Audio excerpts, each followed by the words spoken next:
Assalamualaikum warahmatullahi wabarakatuh. Perkenalkan, saya Noval Fauzan. Saya dari Fakultas Hukum semester 7 ingin membahas perjanjian copyright pada aplikasi TikTok dan Undang-Undang Hak Cipta.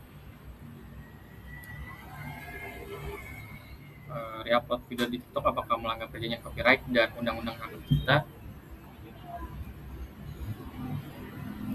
Media sosial, khususnya TikTok, menjadi wadah kreator membagikan karya video. Video merupakan karya cipta yang dilindungi hukum. Banyak terjadi re-upload video tanpa izin, sehingga menimbulkan pelanggaran hak cipta dan merugikan kreator. Namun, kemudahan tersebut juga menimbulkan permasalahan, salah satunya adalah praktik re-upload video tanpa izin dari pencipta aslinya. Hal ini menimbulkan pelanggaran hak cipta dan berpotensi merugikan konten kreator. Oleh karena itu, pada video ini akan dibahas mengenai review perjanjian copyright pada media sosial, khususnya TikTok, serta pengaturan dan perlindungan hak cipta berdasarkan Undang-Undang Hak Cipta di Indonesia.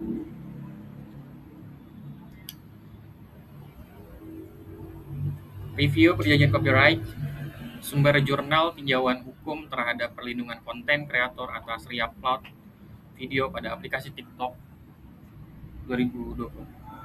Saat kreator mengunggah video ke TikTok, kreator menyetujui terms of service. Yang kedua, kreator tetap pemilik hak cipta atas videonya. Yang ketiga, ada terjadi perjanjian antara kreator dan platform. Yang terakhir itu, TikTok hanya menerima lisensi untuk menampilkan dan mendistribusikan konten. Batasan lisensi TikTok.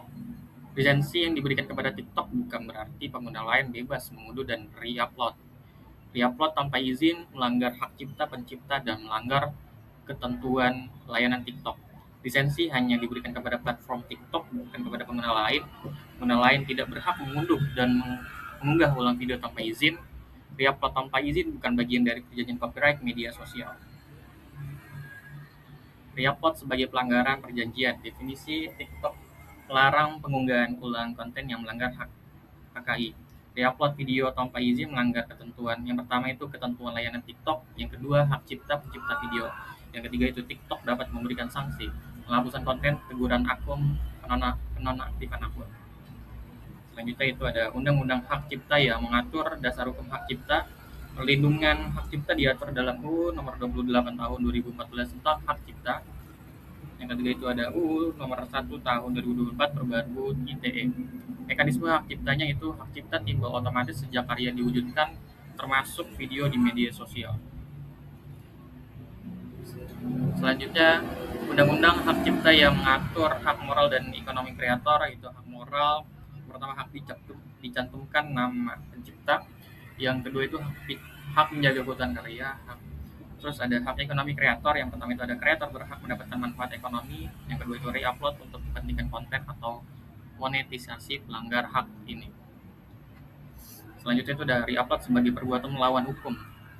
Ini ada re-upload tanpa izin memenuhi unsur ada perbuatan mengunggah ulang. Yang kedua itu ada melanggar hukum. Yang ketiga ada kesalahan dan kerugian.